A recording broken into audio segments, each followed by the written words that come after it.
Simba imetuheshimisha kwa kiwango kikubwa, maana ilikuwa ni timu pekee inayotoka ukanda huu wa Afrika Mashariki na Kati ilikuwa imebaki kwenye mashindano haya, kwa hiyo imevuka, imetupa heshima. Lakini Mheshimiwa Mwenyekiti, nitoe rai tu na kuiomba serikali.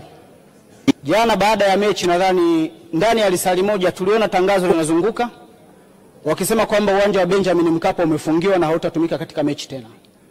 Sasa kama Urega ameishi njiani kule, mikoa ya kusini ikafunguka, tunachoomba serikali ifanye jitihada zinazowezekana uwanja ule urejee kwenye hali yake na mechi za tarehe 20 zichezwe pale.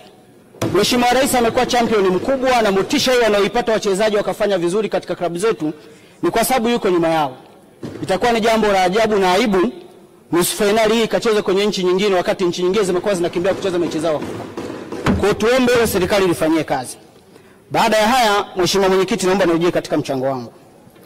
Mheshimiwa Mwenyekiti, mtunga Zaburi anasema wako wape wazee na watu wenye busara walioyaona matendo makuu haya ya Bwana, na hatimaye wawakumbushe vijana na watu wengine ambao hawakuyaona wayafanyie kazi na hatimaye wapate kuyajua.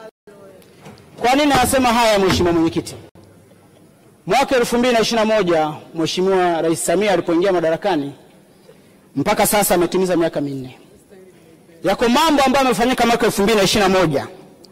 Wazee na watu wenye hekima wasipowakumbusha ambao hawakuyaona wakati ule au leo sahau, tutakuwa tumtendee haki Mheshimiwa Rais. Sasa kwa sababu amesema mengi na yamefanyika mengi na tunaenda kwenye uchaguzi, haikosi kuna watu wamesahau. Kwa hiyo mimi nilitaka nichukue wito huu nikumbushe baadhi ya mambo makubwa ambayo yamefanyika katika wakati huu, lakini licha haya mambo kufanyika na yametajwa katika hotuba ya Waziri Mkuu, hali kadhalika bado mambo mengine makubwa yamefanyika kwenye majimbo yetu.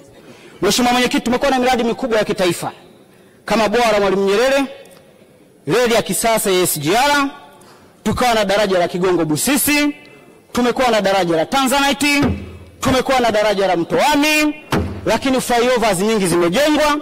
Lakini Mheshimiwa Mwenyekiti, tuna key issues ambazo zimefanyika katika kipindi hiki cha miaka 4. 2022 tulikuwa na sensa ya watu na makazi. Sensa haijitokezi kila wakati, lakini pesa nyingi ambazo zimeenda huko ambazo zingeweza kufanya miradi mingine lakini zimetumika kwenye hili zoezi. Lakini 24 tumekuwa na uchaguzi, vyote hivi vinafanyika kwa fedha za ndani.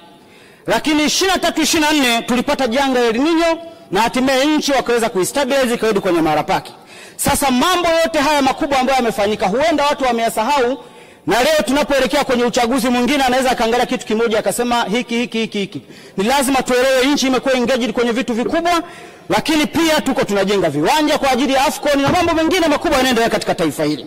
Lakini pamoja na mambo yote haya, wabunge katika kipindi cha miaka 4 tumesimama ndani ya bunge tukifanya uwakilishi wetu kwa wananchi waliotutuma, na yaliyo mengi yamefanyika kwa sababu serikali pamoja na kuwa na miradi mikubwa haikutuacha wabunge ili tusikiliza. Mimi sasa kwa sababu naongea kwa niaba ya wananchi wa Biharamulo, nitaka nitaje baadhi ya vitu tu ambavyo naamini hata wabunge wengine kwenye maeneo yao vimetajwa. Tuwakumbushe ile habari ya mtunga Zaburi akihusia watu wazee na wenye busara walioyaona yale yanafanyika, wakumbushwe.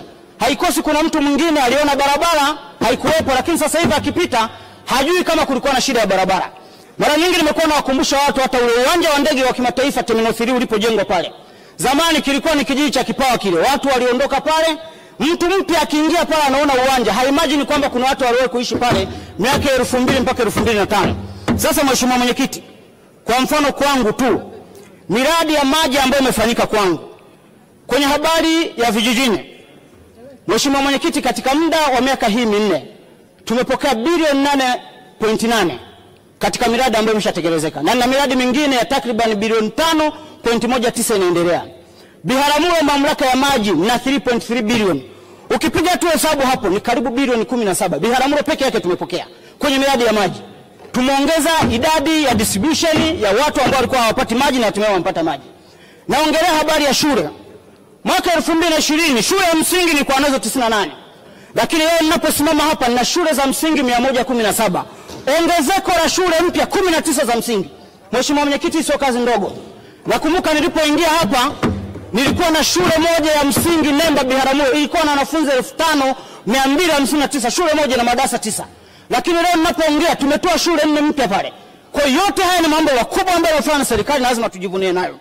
Nikienda katika habari ya afya, Mheshimiwa Mwenyekiti, nilikuwa na zahanati 18, sasa hivi na zahanati 26. Ongezeko la zahanati 8 mpya katika miaka hii minne.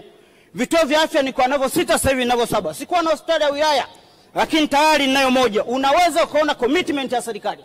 Pamoja na kufanya mambo makubwa, lakini bado kwenye majimbo tumeendelea kuhudumiwa na miradi ile ya kiwilaya na kimajimbo imeendelea kuja.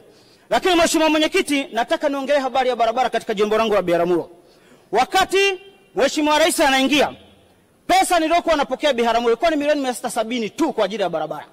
Leo hii ninaposimama hapa na 2.467 bilioni ninayoipokea kutoka milioni 670. Unaweza kuona commitment. Barabara za lami tulikuwa nazo Biharamulo ilikuwa ni kilomita 4.59. Leo nina kilomita 10.18. Ongezeko la zaidi ya kilomita 5 kwa miaka hii minne. Lakini barabara za changarawe nilikuwa na kilomita 111, sasa hivi na 275 kilomita. Tumepunguza barabara za udongo kutoka kilomita 391 ni kilomita 222 zilizobaki na kazi inaendelea. Mheshimiwa Mwenyekiti, box culvert hatukuwepo nayo hata moja. Na box culvert 5 sasa hivi zimejengwa Biharamulo. Lakini line culvert nilikuwa nazo 415 na 618 sasa hizi. Ila tumefungua barabara mpya kilomita 191 mpya zilizojengwa. Mheshimiwa Mwenyekiti, habari ya umeme 2020 vijiji 46 pekee ndio vilikuwa na umeme. Lakini sasa hivi na vijiji 74 ndio vyenye umeme na vitongoji 15 mkandarasi anaingia site sasa hivi muda si mrefu. Kwa kwangu vijiji vyote vimefikiwa. Kwa nini nimeamua niyaseme haya Mwenyekiti? Nayasema haya kwa sababu ni lazima tuwapongeze mawaziri kwa sababu wametushika mkono. Wabunge tumeongea humu, lakini mawaziri waliyasikia kutokea ndani ya bunge, wakapeleka hatimaye wakatuletea hizi fedha. Kwa kama hatuwezi kuyaona hata haya tukashukuru, hatutakuwa tunawatendea haki na tutaitendea haki serikali. Lakini kikubwa, mwenye hotuba hii ni Mheshimiwa Waziri Mkuu. Tunapoyaona haya yanafanyika, Waziri Mkuu amekuwa anafikika, Waziri Mkuu amekuwa ni mtu mwenye ushirikiano kwa wabunge. Kama kiongozi wa shughuli za serikali bungeni, sisi kama wabunge tumeiaddress serikali na kuongea nayo kupitia ndani ya bunge hili, kiongozi mkuu wa shughuli hizi akiwa Waziri Mkuu.